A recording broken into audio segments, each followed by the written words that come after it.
আয়নাঘর এক অদ্ভুত কল্পকাহিনীর মতো শব্দ, যা সাধারণ মানুষের পক্ষে বিশ্বাস করা কষ্টকর, কিন্তু বাস্তব বড় সত্য, নির্মম। ফ্যাসিজম কায়েম করতে বিগত সরকারের সময় নানা শ্রেণী পেশার মানুষকে গুম করে ফেলা হতো। তারপর বছরের পর বছর, কারো কারো ক্ষেত্রে এক যুগ ধরে তাদেরকে বন্দি করে রাখা হতো এই আয়নাঘর।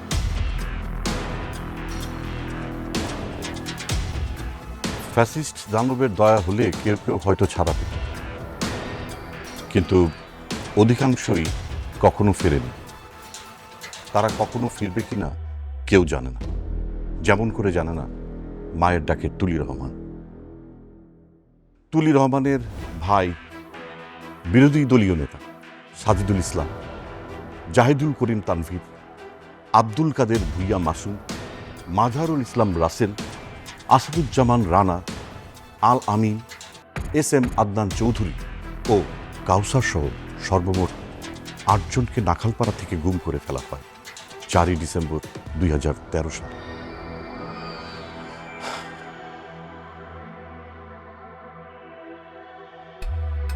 তারপর কেটে যায় এক যুগেরও বেশি সময়। আজও তারা কেউ বাড়িতে ফিরে আসেনি।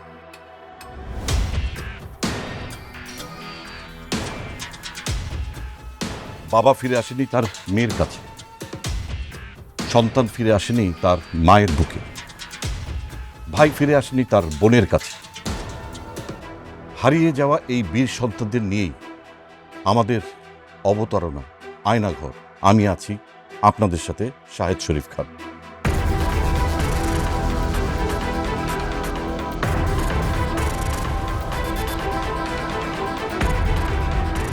কি ঘটেছিল তাদের জীবনে, কেন আর কিভাবে তারা গুম হলেন, ব্যক্তি জীবনে তারা কেমন মানুষ ছিলেন, গুমের পরে আজও কিভাবে বেঁচে আছে তাদের পরিবার, কেউ কি বলতে পারবে তারা কি আদৌ ফিরবে নাকি আর ফিরবে না?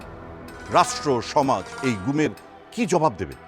জীবনমৃত এই পরিবারগুলো আর কতকাল প্রিয়জনের অপেক্ষাতে এইভাবে ধুকে ধুকে বাঁচবে?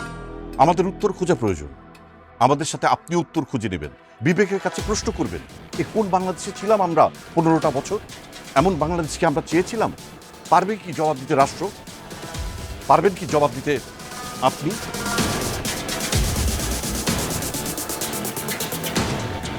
কি করব সত্যি আমি জানি না। যেখানে খবর পাচ্ছি সেখানে তো দৌড়ে যাচ্ছি, কিন্তু সুড়ঙ্গর শেষটাতে একদমই আলো নেই। পুরো সুড়ঙ্গটাই তো অন্ধকার। আমি যে ভুল করে ফেলেছি, অনেক বড় ভুল করে ফেলেছি। আমি যদি একটু মিথ্যে বলতাম তাহলে তো আমার ছেলেটা বেঁচে যেত, আমাদের এদিন দেখতে হতো না। বলো, মনকে না বুঝ দিতে পারি না। আমার ভাই কত শান্তশিষ্ট ছিল, কখনো কারোর সাথে কোনো ঝামেলা করে নাই, তাও ওরে ধরে নিয়ে গেল। অনেক কষ্ট হয় মা। তোর কষ্ট হয়, আমার কষ্ট হয় না। ছেলেকে খুঁজতে খুঁজতে ওর বাবার তো মাথাটাই কেমন যেন এলোমেলো হয়ে গেছে। সারাক্ষণ তার ওই একই কথা, কেন আমি এমন ভুলটা করলাম, কেন আমি ওদের হাতে ছেলেকে তুলে দিলাম। আপনারা ওনার যত্ন নেবেন, উনি ভীষণ ভালো মানুষ। স্যার আমার ছেড়ে দেন, অনেক রাইট হয়েছে স্যার, আমার ছেড়ে দেন, আমি বাসায় যাই স্যার। এই তোর কিসের স্যার? হ্যাঁ, তোর আমি কোন স্কুলে পড়াইছি? কোন জায়গায় তোর পড়াইছি? তুই আমার স্যার কোস? এই আরে সার্কস খেলে আমগর কি পরিচিত মনে হইতেছে? কেমনে কই দেখছো আমগরে? ওই বসুন্ধরায় আমি এখানে কাজ করি, ওখানে দেখছি ওখানে আপনারা গেছিলেন, কালো ড্রেস পরা ছিল। আই হাই, তোর তো ব্রেন অনেক শার্প। তোর ওইদিন কইছিলাম পিডায় পুডায় যে কোনোদিন মনে রাখবি না, যে ভুলে গেছি। এখানে কি ঘটছে না ঘটছে সব ভুলে যাবি তুই। তুই তো মনে রাখছস, আজকে যা দেখছস এটা তোর জীবনের দুঃস্বপ্ন, কিচ্ছু মনে নাই। তুই কেমনে মনে রাখলি? না না ভুলে গেছি, ভুলে গেছি, চিনি না চিনি না চিনি না। না নো নো নো, এখন এই কথা বললে হবে না। তোর বউ বাচ্চা কই থাকে? গরম গরম। দেখাও তোরে, এটা কে দেখতে চিনিস কিনা? দেখ তোরা কারা? এটা কে? আল্লাহ, আপনার মোবাইলে আমার বউ বাচ্চা লোক কেমন স্যার? স্যার তোর 14 গোষ্ঠীর ছবি আছে আমার কাছে। শোন শোন শোন শোন, যদি কেউ তোরে কোনোদিন জিজ্ঞাসা করে, তুই কিন্তু একমাত্র রাজসাক্ষী। কেউ যদি জিজ্ঞাসা করে আর তুই যদি কিছু কস, বউ বাচ্চা তো মাইরা ফালামই, প্লাস দিয়া টাইনা তোর জিব্বা ছিঁড়া ফালামো, আমি মনে রাখিস। কবি না তো কেউ যদি কোনো সময় কিছু জিজ্ঞায়, কবি যে আমি কিচ্ছু দেখি নাই। কারে কিছু কমু না, কারে কিছু কমু না, না শুধু আসতেই তো। আরেক দিন যদি দেখা হয় আবার জিগামু, যদি মনে থাকে খায়া ফেলামু কিন্তু, ঠিক আছে? একদম ঠিক আছে। যা।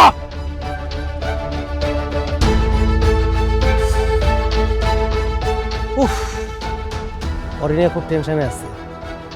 ও যদি মুখ খুলে দেয় তাহলে তো ঝামেলা হয়ে যাবে।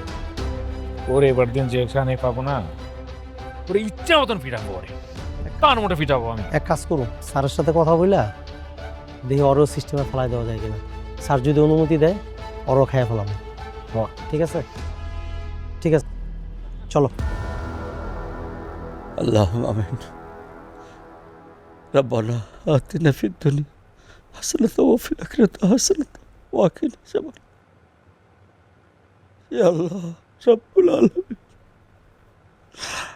আমার সন্তানকে ফিরিয়ে দাও আল্লাহ, আমার ফরিয়াদ শোনো আল্লাহ। আমি নিজের হাতে আমার সন্তানকে হারিয়ে ফেলেছি আল্লাহ। কোন রাক্ষসের দল, কোন হায়নার দল আমার সন্তানকে কোথায় নিয়ে চলে গেছে জানি না রব্বুল আলামিন। আমার সন্তান বেঁচে আছে না মরে গেছে আল্লাহ, আমার বিশ্বাস আমার সন্তানকে তুমি বাঁচিয়ে রেখেছো আল্লাহ। আল্লাহ আমাদের বুকে ফিরিয়ে দাও, বাবা মার হাহাকার তুমি দেখো আল্লাহ। আল্লাহ তুমি আমাদের উপর দয়া করো ইয়া রাব্বুল আলামিন, তুমি আমাদের সন্তানকে ফিরিয়ে দাও। ربنا ظلمنا أنفسنا ولم تغفر لنا وترحمنا لنكونن من الخاسرين. آمين آمين آمين. لا إله إلا الله محمد رسول الله.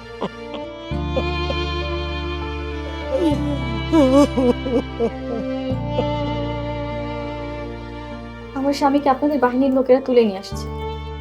দেখুন, আমার জানা মতে আমাদের অফিস থেকে এই ধরনের কোনো অপারেশন পরিচালনা করা হয়নি।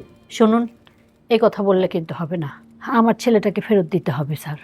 দেখুন, আমরা আপনাদের চেষ্টা করছি আপনাদের কোনো না কোনোভাবে হেল্প করার। আপনারা তুলে না নিয়ে আসতে কারা নিয়ে আসছে? ওরা তো বলল আপনাদের বাহিনীর লোকজন। আপনি মিথ্যা কথা বলছেন, আপনি সত্যি কথা বলুন স্যার। হয়তো অন্য কোনো অফিস থেকে অপারেশনটা পরিচালনা করা হয়েছে, আমি আসলে এই ব্যাপারে কিছু জানি না। তাহলে কারা জানে? দেখুন, আই এম হেল্পলেস। এভাবে বললে তো হবে না স্যার। আপনারা আমার স্বামীকে ফেরত দিন স্যার। কোথায় নিয়ে গেছে আমার স্বামীকে? আদনানের বাবা তো প্রায় পাগলই হয়ে গেছে, সারাদিন তার মুখে ওই একই কথা। আমি এটা কি ভুল করলাম? কেন আমি আমার ছেলেটাকে নিজে হাতে তুলে দিলাম? মিথ্যে বললে তো এমনটা হতো না, আমার ছেলেটা বেঁচে যেত। আমার সংসারটা না একেবারে তছনছ হয়ে গেছে। আমরা খুব কষ্টে আছি, একটু হেল্প করেন স্যার। দেখুন, আপনারা প্লিজ আমার কথাটা একটু বিশ্বাস করুন।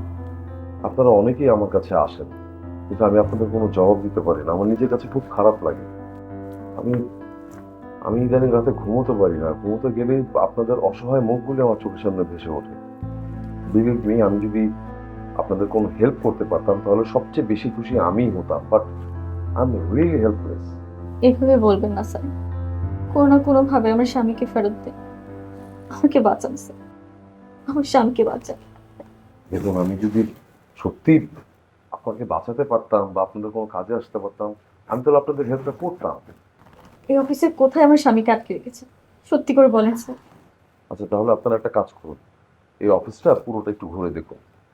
আপনারা নিজেরাই একটু সার্চ করে দেখুন কোথাও ওকে পান কিনা।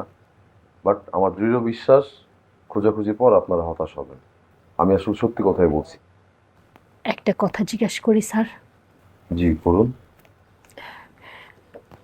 সত্যি করে বলবেন তো? আমি এতক্ষণ ধরে আপনাদেরকে যা যা বলেছি সবই সত্যি বলেছি। বলুন, কি জানতে চান? আমার ছেলেটা বেঁচে আছে নাকি ওকে মেরে ফেলেছেন? মাসুম, আপনি কি বলছেন? স্যার, সত্যি কথা বলুন, ছেলেটা বেঁচে থাকলে বলুন, বেঁচে আছে, মরে গেলেও বলুন স্যার, সত্যি কথাটা বলুন। বেঁচে থাকলে বলুন, ছেলেটা লাশটা দেন, নিজে চোখে দেখি, জানাজা পড়াই, কবর দেই, তারপরে কবরের মাটি হাত দিয়ে কাঁদি স্যার। সত্যি কথা বলেন স্যার, সত্যি কথাটা বলেন। ছেলেটা বেঁচে আছে তো, নাকি মরেই গেছে? কোথায় লুকায় রাখছেন আমার ছেলেটাকে? মা, সত্যি বলেন, মনে করে বলেন, অসুবিধা নেই স্যার, কোনো অসুবিধা নেই, লাশটা ফেরত দেন স্যার, লাশটা ফেরত দেন, তবুও সত্যি কথাটা বলেন স্যার।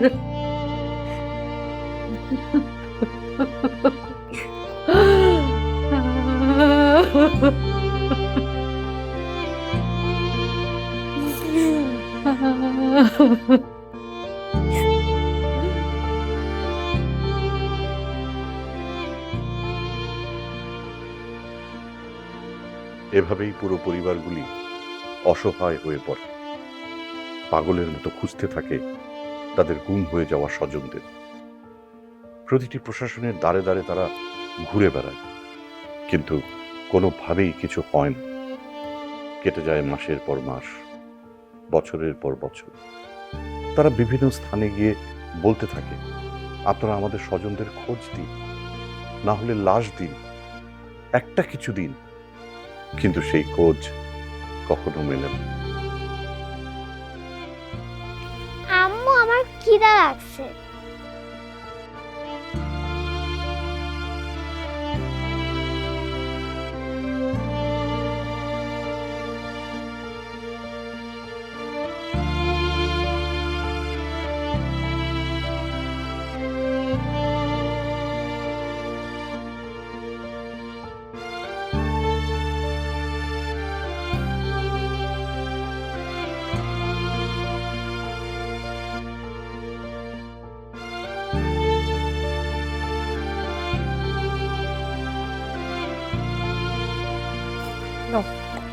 মুড়ি খাও মা। আমি মুড়ি খাবো না। তাহলে তুমি কি খাবা? আমি ভাত, মাংস, মাছ খাবো। আম্মু, আমি তোমারে ভাত রান্না করে দিব না, তুমি এখন মুড়ি খাও নাও। না, আমি খাবো না।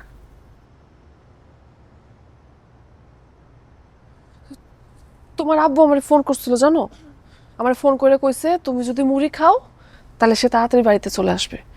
না, মুড়িটা খাও। আমি যদি মুড়ি খাই তাহলে কি সত্যি আব্বু বাড়িতে চলে আসবে? ও মা, আব্বু খুব তাড়াতাড়ি চলে আসবে, তুমি মুড়িটা খাও। তাহলে আমি খাইতেছি।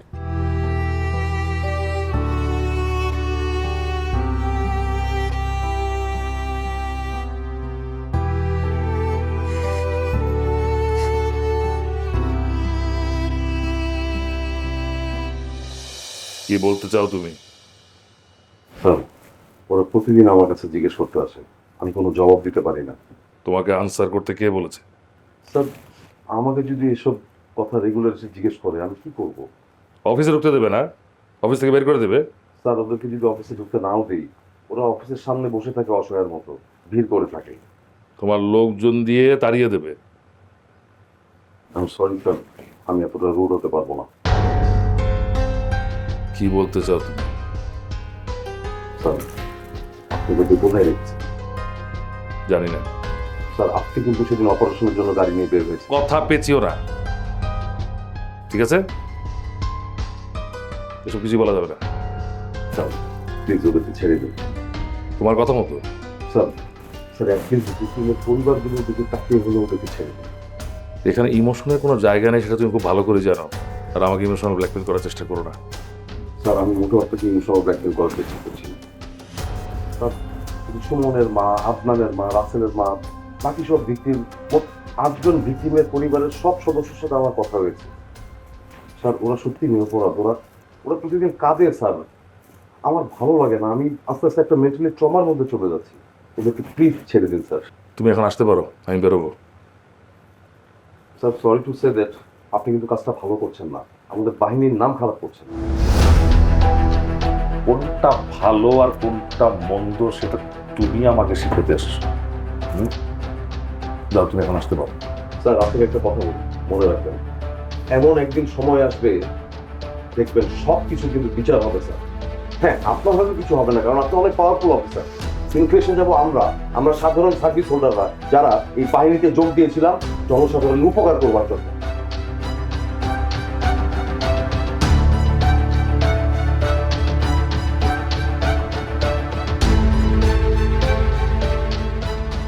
আমার ছেলেটাকে আর খুঁজে পাবো না? নিশ্চয়ই পাবো। তোর ছেলেকে, আমার ছেলেকে আমরা নিশ্চয়ই খুঁজে পাবো। কোথায় হারাবে? আর হারিয়ে যেতে চাইলে কি আমরা হারাতে দিব? আমাদের বুকের মধ্যে শক্ত করে বেঁধে রাখবো। জানো আপা, আমি একদিন তানভীরকে বলেছিলাম, তানভীর তুই তো সুমন ভাইকে নিয়ে ঠিকাদারের সাথে বস, কিন্তু কোনো রকমই কথা শুনতো না।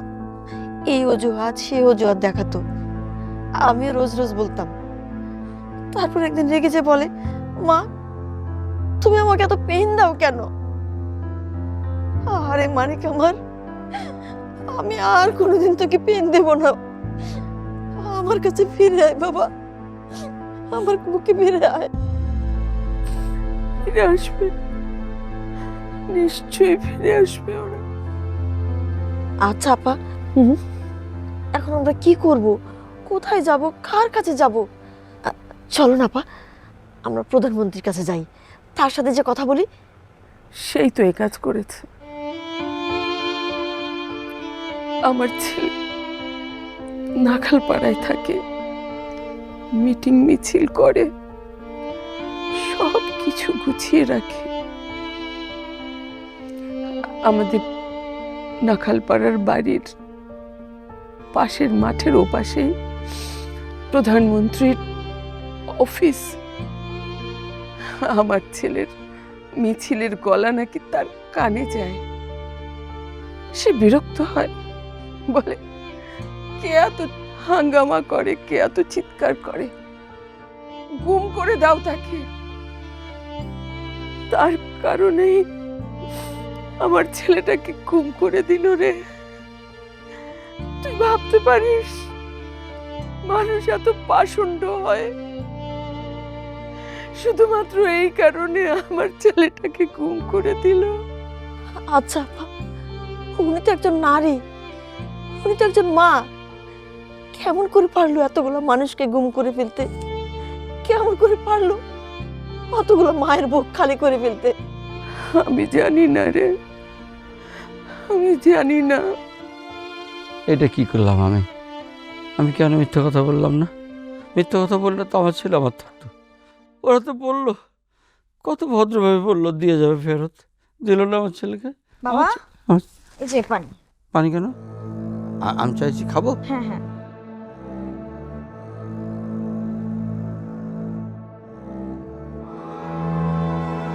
বৌমা। জি বাবা।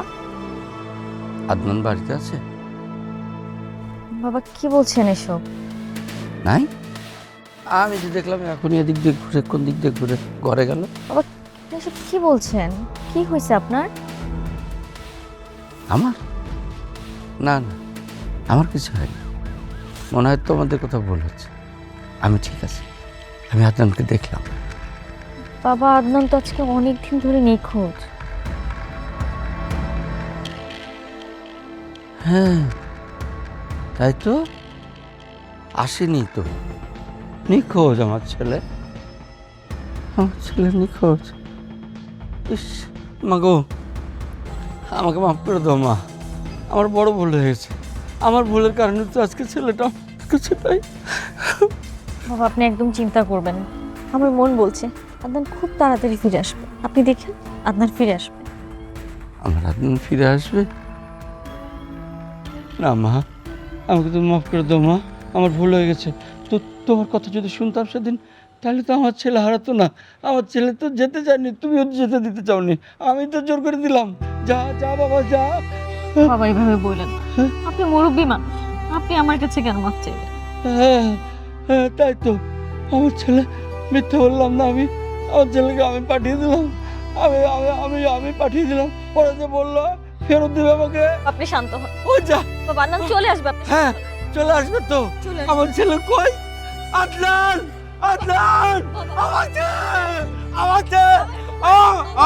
আমাকে মাফ করে দে বাবা, বাবা আমাকে মাফ করে দাও বাবা, আদনান আমাকে মাফ। বাবা, বাবা,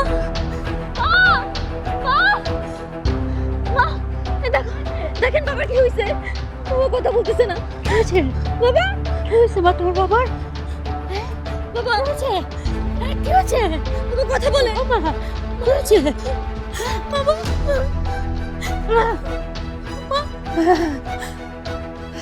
বাবা কি হয়েছে? তোমার বাবা তো নাই না, তোমার বাবা না।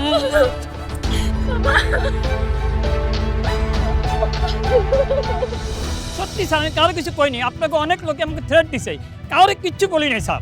এই চুপ কর। এই বেটা, এই আল্লাহ ফাজিল, তুই কই লেব? তুই কিছু কষ্ট নাই, তুই তো সুমনের পরিবার সবাই কয়ে দিছিস।